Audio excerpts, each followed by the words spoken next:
Welcome to Two Errors, One Mindset.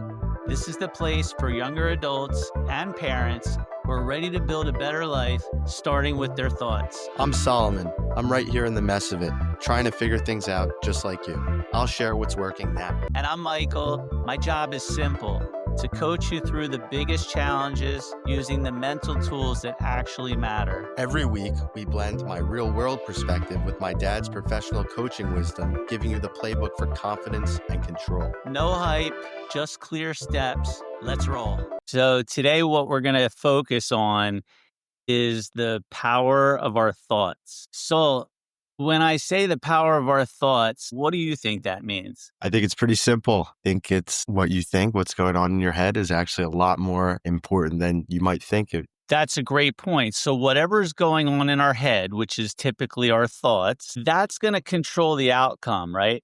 Do you think that an emotion that you have, if you're feeling angry, if you're feeling worried, if you're feeling depressed, if you're feeling anxious, what comes before that? Thought. It's Correct. pretty simple.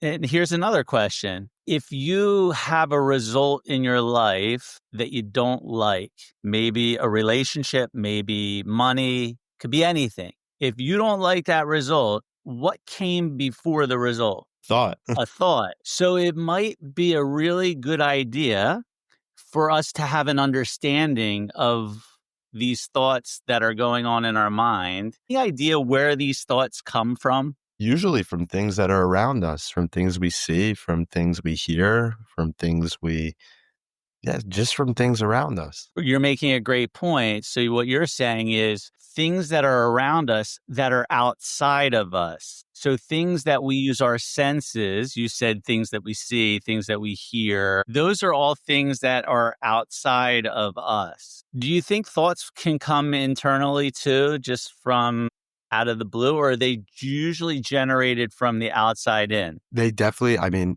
my head, they usually come from something that's from the outside, but they definitely can come out of nowhere from within. Definitely. Yeah. So you can explain what that means. Well, sometimes you could just be sitting there and a thought pops up into your head, whether it's good or bad. But where's that coming from? Where is it coming from? Is it coming from you? Is it coming from the outside? Is it coming from a show you watched? Is it coming from a book you read, a note you read? Where is it coming from? And that's what you really have to look into. It's a great question. And the goal of our talk today is to give ourselves and everyone else that's listening an understanding of where are these thoughts coming from. And I really believe by the end of today, that's what we'll have at least an understanding of. So here's the question. You see something out there. We said all these thoughts are coming from outside of us. A lot of them, a majority of them are coming from outside. We use our senses. We either see or we hear something. Example, we'll see something on the news about more killings and more violence. And it's very easy to come up with an idea in our head that the world is a really bad place to live in. So those outside sources, if we watch those things enough, what ends up happening? We start to believe it. We start to believe what we hear when it's not necessarily true. This is a great, great point. Think of this for a second. Imagine that tomorrow you were born into this world, but you had the ability to think and you had the ability to speak. You didn't have to go through being a little baby. You just came here without having seen or heard anything. What would your belief be about the world at that point? Would it be that it's a violent place to live in? Unless I was born straight into violence, no, it would not be. You make a great point, unless you were born straight into violence. But if you weren't and you just showed up here, why is it that you wouldn't have that feeling that the world is a very bad place to live in? Because you were never told that it was a really bad place by someone else. So what I'm hearing you say is that all these beliefs, which is really just a collection of thoughts, right? We see, let's use this as an example. We're watching the TV, we see the news, we see the violence, we see it day after day. in our mind, we have these thoughts. Wow, this world's a violent place. I mean, look, there's more rapes, there's more death, there's all this terrible stuff going on. And we see it and we hear it over and over and over. And we see it, hear it over and over. What happens? You start to believe it to be the truth. That's right. Even though, is it possible that it might not be the truth? It's very possible that it might not be the truth. A lot of things you hear from the outside, it's not the truth at all. This is a great point. Can you give me some examples of what you mean? Well, I have a good one. They were talking on the news about something with canned foods and how they had botulism. And I opened up a can of something. This is actually a few weeks ago. And I like inspected it and I'm looking. Oh my God, is there something wrong with this? Is it going to kill me? And then I thought to myself, I'm like, what the hell are you doing? This is something on the news that you heard how many years ago, right? It's old news and it does not affect you, but it's, it's in my head that it will. It's in a lot of Yes. people's heads, all those types of things. You're making such a great point, right? You see this thing on the news about cans and botulism, and you see it enough times. Like even if you saw it 5 or 6 times on the news, like over a short period of time, what that does is it forms a program. Another word for a program is a belief in our mind. So you had this thing in your mind called a belief that I better be careful when I open up a can because it could have botulism. And what are the other thoughts around that? If it has botulism, what's going to happen? These are thoughts. My God, what's going to happen? Am I safe? Is everyone around me safe? Like it just spirals. It starts a complete spiral that originates from one thought, and that one thought is not even true. It's such a good point. So what you did, right? You started that however it got activated. Well, that belief got activated. That program got activated because you saw a can and you were opening it, and immediately it went into your subconscious mind where that program stored. And botulism was the very first thing that got activated. The belief, if I open a can, I might get botulism and all hell is going to break loose, right?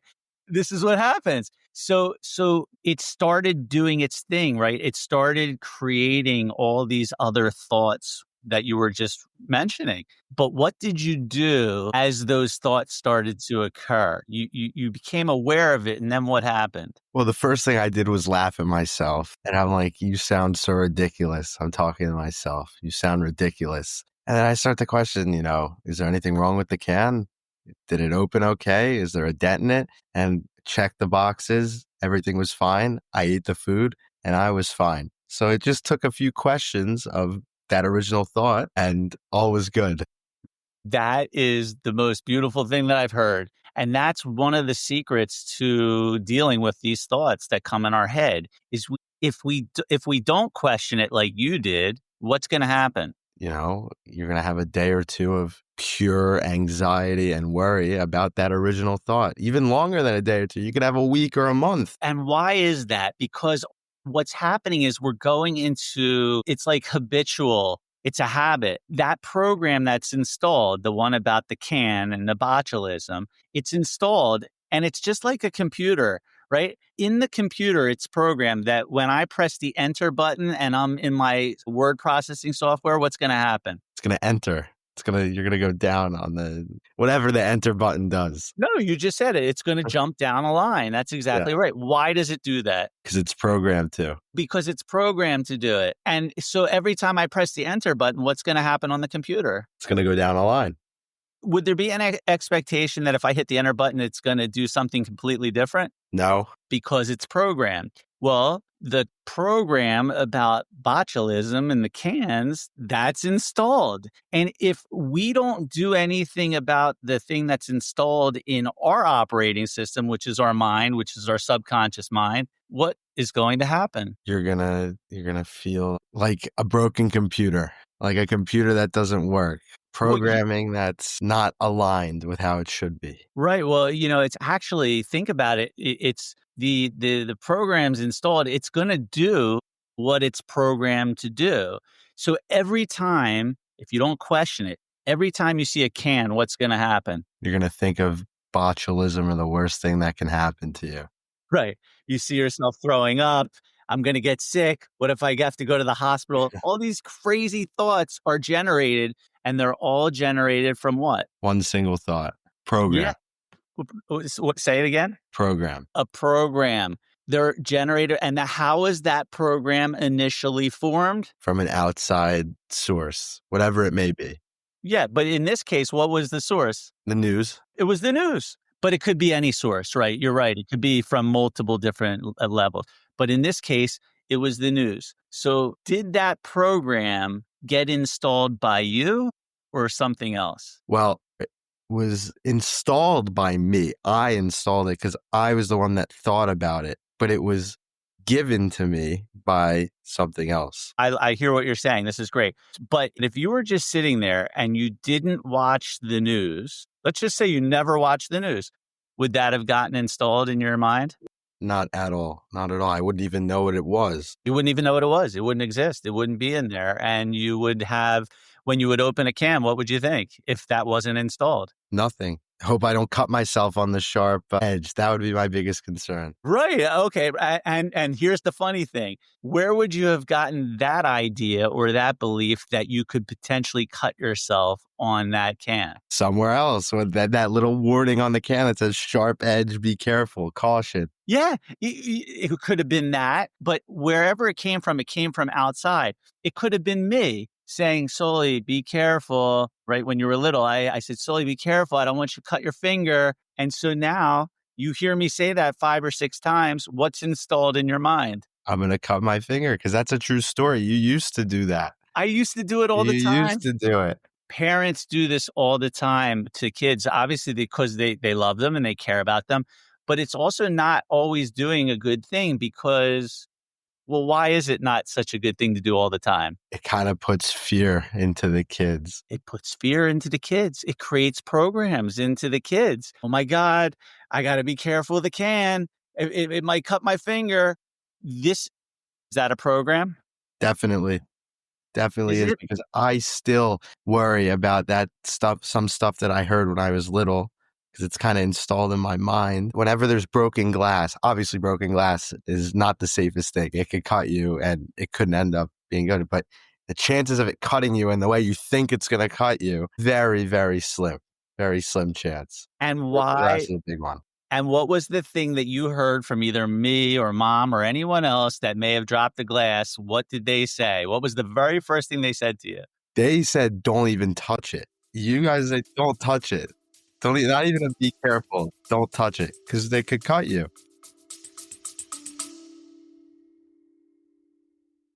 Thank you for listening to our conversation today. Your support means the world to us. Honestly, it does. We started this podcast to share what we're learning about mindset, and knowing that it's helping even one person out there makes it worth every minute.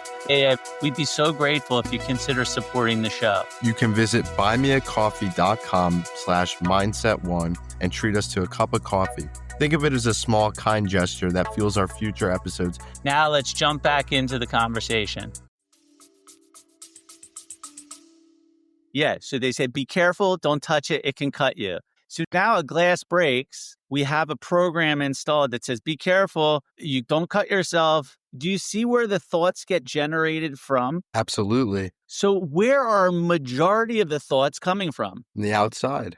They get formed from the outside, right? They come from the outside and then they form these programs. So now, again, if you drop a glass, it's going to activate the program that's installed in you that came from outside of you, generating all these thoughts. I better be careful. I don't want to cut myself. I better put shoes on. My gosh, I better sweep everywhere. I don't want to miss anything. And you start telling your friends, be careful, glass broke. I don't want you to cut yourself. We do all this stuff, but isn't it interesting where all the thoughts are generated from? Yeah, it's definitely interesting. Like what you just said, the be careful and sweep everything. Obviously, that's the right thing to do. You don't want broken glass all over your floor, but it's the way you say it, the way you think about it is what we're really trying to get at here. That's a great point, right? Of course, as a parent, you're going to say that to your child. You don't want them to get cut, but there's also a way to do it. So that if a program is going to be created about when a glass falls or when we have a can that could potentially have botulism, right? We want to be programmed in a certain way that it's going to support us, not hurt us. So here's the question that I have. If we have tons of these programs installed, because we have tons of them, right? Since the time we were born until now, how many programs do you think have been installed in your mind? I can't even fathom. Too many. Too Yeah, many. you couldn't even put a number on it because it's so high. Because essentially everything that you hear, if your teachers in school when you were younger are saying something to you over and over and over again, what are they doing? Programming. Programming. And it could be good. Maybe you're learning something. However, were there things that your teacher said that were not true, but They're actually still formed stuck in my head. Yes. what are some, can you think of one or two things that maybe stuck in your mind that probably weren't the best? They would say if you had to read every day in order to be able to comprehend English at a certain level, like from when I was really young, they used to say, if you don't read for 20, 30 minutes every day, reading's a good thing. Definitely read. But the way they were saying it to you, you almost became afraid that if you didn't read, something bad was going to happen. That's a program. That's making you think, oh my gosh, I didn't read today. What's going to happen? I'm not going to make it to high school, you know? Percent. How many people do you think are aware that when they have all these thoughts that are generated, that they're actually coming from a program that's been installed in them? I don't think many people are aware of that at all. At And all. you know how many years do you think it took me to understand that? It took you a long time because I remember seeing you before you understood that. That's right, because I used to do all the things that would create these programs, these anxious, I was thinking back to when you were a kid, right? I never wanted to see you get hurt. I never wanted to see bad things happen to you. And I would constantly say things to you like this, be careful, be careful. How many times do you think I said be careful to you when you were a kid? If I had $1 for every time you did, I wouldn't have to work. I wouldn't have to worry. That's right. And again, we're a parent. We love the kid. We're certainly not doing it to cause harm, but is it potentially causing some harm? Yeah. And I think the parents only do that. They only say be careful because they were programmed before. Now you're really making sense They here. were Yeah. programmed before. They're not saying it because they want to be negative at all. They were programmed by something else. And whoever programmed them was before. It's like a big tree. That is very smart and intelligent what you just said. It is 100% true. So just like we could be programmed by the news, by television, we can also be programmed by all the people that are around us. And you make the point is that the people that are programming us, they were programmed the exact same way. Is that true? 100%. So imagine that my grandfather struggled with money because he grew up during the Great Depression. And then he told my dad, you got to be really careful with money. Be careful. Don't spend it. Money doesn't grow on trees. You could lose it. Look what happened to us. And then my dad gets programmed. And then my dad has a program and he starts telling me, or I'm watching his behavior and I'm learning from him. And I get the program that money, I better be careful. What are the chances that you're going to get a similar program? Pretty high. I would bet on it. Yeah, it flows down. And do you think that my grandfather would have been doing that so that he knew he was programming my dad, me, and you? No. No. What'd you say? No, he's not doing anything intentionally. Again, in his mind, he's trying to help, but he doesn't understand that programs are created. And so when these programs are created, what happens? You start to think things that aren't true. You start This to is get great. ideas that aren't true. So let's review, and then I want to talk about the tool. Okay, now that we know that how programs get installed, what do we do to start eliminating these old programs that aren't serving us? So let's just do a quick review. The way that a program gets installed, it's through our senses. We're watching something, we're hearing something, we're seeing something.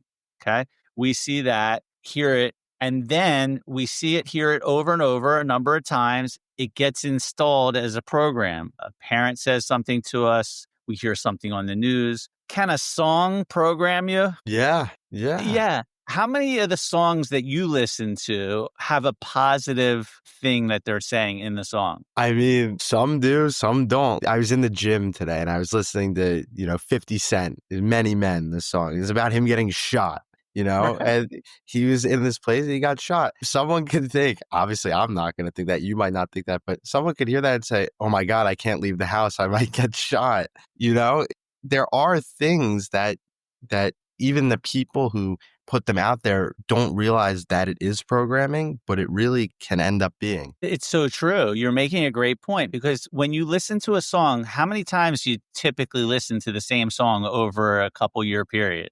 Oh, a lot. A lot.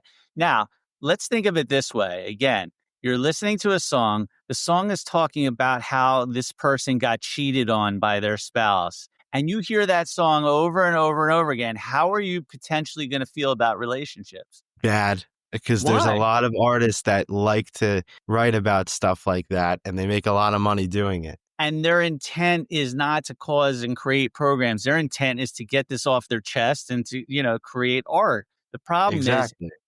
if we're not aware of what's going on, what's the problem? We can get programmed a lot easier. Exactly. So when people are listening today and now we're all becoming aware of the programming that's occurring outside of us, it's giving us awareness so that the next time we start getting like we open a can, the next time you open a can, what are you going to do instead? Just go on with my day. And if you start to have that feeling about botulism or whatever, what would you then do? You just have to question it and say, is this really the case? Yeah.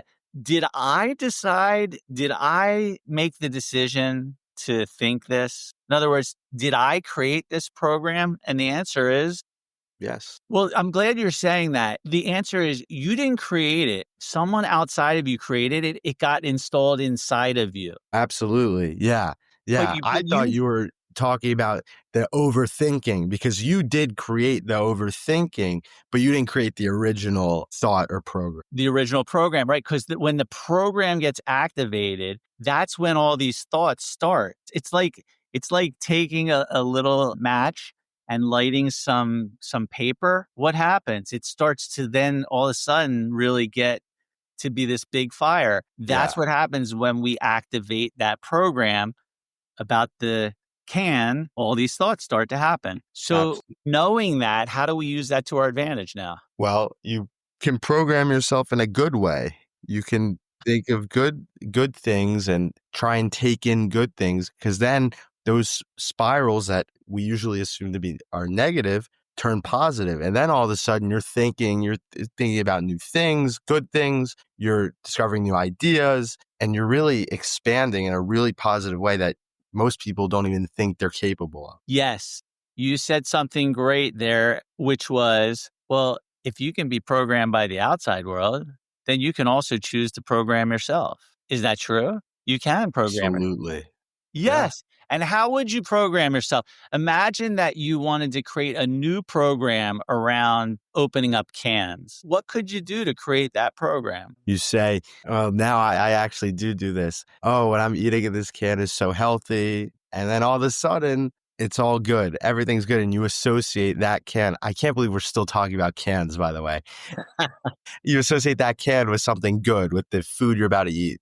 That's going to be good. The healthy food you're going to eat. All of a sudden, you have a new association of cans. That's so true. Now, let's say that someone out there says, well, that's cool. You could say that to yourself, but how are you actually going to believe it? What else could you do to prove that this belief that you have about the can is not really factual or true? The bad one, the bad Yeah. belief. Yeah. Bam. Well, you look back, how many times have you eaten something out of a can? Hundreds. And how many times have you gotten anything, a cut, botulism, whatever it is? Zero. Maybe you got one little cut on your finger. But if anything happens 1 in 100 times, you're not worried about it in life. So why worry about this? Great point. So you're proving based on your own personal history that there's nothing to be worried about because it's never happened. So I'm worrying all this time about something that isn't even happened. Now, let's say on top of that, what else could you do? Let's say you wanted to go outside of yourself to find some facts that are out there to prove your case that there's nothing to worry about the can, what would you do? Yeah, I would ask other people who maybe didn't hear this thing that I heard on the news or didn't hear that I can cut myself every time I open a can like I did from you. Sorry. Great point. And you know what else you could do? You could do a search, from a really good source about cans and the safety of cans. And you would probably see that it's probably like 1 in a million, or like the number is so out there that the chances of something happening are so slim. And if you have all this stuff, you do your own questioning, you go outside and get some facts that support it, then what happens to that program that used to be there? Well, the bad one goes away and it can be replaced with something positive. Exactly. Because now what you've done is you've actually reprogrammed with facts, and you're creating a new program, which is going to be stronger than the old program.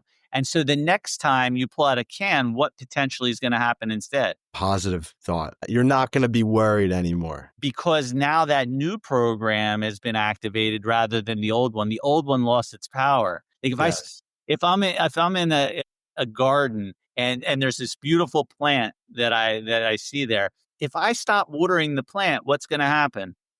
It's going to die.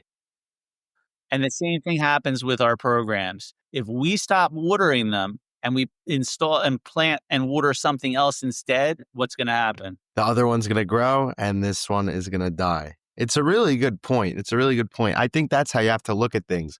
When you have thoughts or program, whatever it may be, you have to look at it like a plant or a flame or something like that, where it's as simple as if you give it attention, it's going to keep going. And if you stop giving it attention, it's going to go away. 100%. That's really all it is. And so what we're doing is we're understanding that, okay, I'm having all these negative thoughts right now. Clearly, there's a program that got activated. We're aware of what's happening. And now we're going to question it. We're going to get facts to prove that it's not true. And we're going to create this new program so that as we move forward, who's in control now? Are the thoughts in control, or are we in control? We're in control. We have to be in control. We have to control our brains and not let our brains control us. That's one of the most important things that you can do to create good programs and to, really have a positive mindset. Yeah. And there's a lot of people listening that today they're like having an aha moment where it's like, geez, no one ever taught me this before. How am I just hearing about this now? But it's the information that's going to give you the power. It's the awareness that's going to give you the power, because now when you're feeling any kind of feeling, there's a thought that was generated, and that thought was typically generated from a program that was installed. And now we know what to do, which is, what are we Definitely. going to do? Question it. Question it, get facts to prove it wrong, and ask, and just know where it even came from.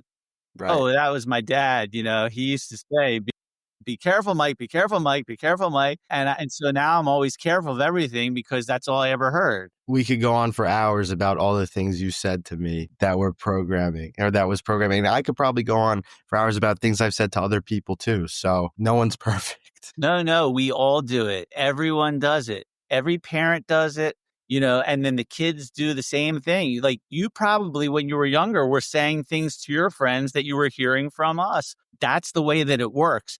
But it's having the awareness to understand that, oh, this is how it all occurred. My whole negative thought about money, that didn't start with me. And it isn't necessarily true. Where did it come from? It came from my grandfather. Is it his fault? No. But I'm so glad that I know it, because now at least I have the awareness and I can start to do the things that we were talking about to make the change so that I don't have this idea anymore, or this program about money. How is this going to help everyone out there, in your opinion? I think it's going to make a very simple change, and it's going to help people really just question all those programs that they already have in their minds. Like we said last time, that's the most important thing. You got to question it. Is this really true? That's the word we used last time. Is this really true? And that's something that you got to keep doing. Because if you don't ask that question, what's going to be true? The thing you don't want to be. Yeah, and not because it's true, because you're not You're making questioning it it. true. So if you don't question it, that's going to be your truth. That's going to be your reality. That's going to be your result. That's going to be the way you feel. And it stinks because 99% of the time, it's false. Right. Yet that's the thing Exactly. that controls us a lot of the time. When Hmm. someone's feeling anxiety or anxiousness, it's because they keep thinking the same thoughts, but they didn't realize, oh my gosh, these thoughts are really coming from a program. And now I've got to question the program, because if I change the program, all my thoughts will change. And Exactly. that's the gift that we want to share with as many people as possible. That's why we want them to walk away today. And there's way more that we can discuss about this topic of thoughts, but this is like the intro, foundational fundamentals of thinking. It's the 100 level. We're at 100 level, right? Are you going to put together a test for everyone? Yeah. Yeah. No tests here. No test. We just want you to learn and have and be able to help yourself with the information. And by the way, we're still learning, right? I mean, I've been studying this for a long time and I'm still not perfect. I'm far from perfect. I'm learning, I'm growing, I'm getting better slowly. The same thing, right? Yeah. I'm definitely not perfect and definitely still learning and have a lot to learn. And we practice and we get better. So I think we're going to end it on this. And next week, what we'll probably do is dig a little bit deeper on another point about our thinking, about the programs, and go a little bit deeper. So on that note, everyone have a wonderful day. Sol, any last message? Another thank you for being here with us and dealing with us. Yeah, it means a lot. Yeah, and do us a favor if you can. If you like this, if you get value from it, share it with someone, because just like you got the value today from it, there's someone else out there that if you share it with them, they'll get the value too. And that's really our goal, is to spread that value out there.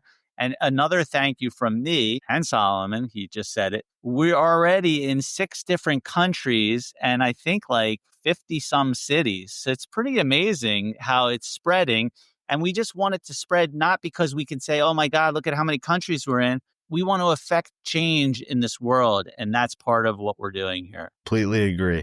Completely agree. Yeah, it's not about the numbers. It's definitely not about the numbers. We want people to take this information in and get something from it. Amen. On that note, have a great, great time. We'll see you next week. That brings us to the end of the conversation today. We truly hope you leave here with a few new tools for your mindset toolbox. If anything we talked about today, from challenging your beliefs to taking that 1% step, resonated with you, we'd love for you to share it. Our goal is to bridge the gap between generations.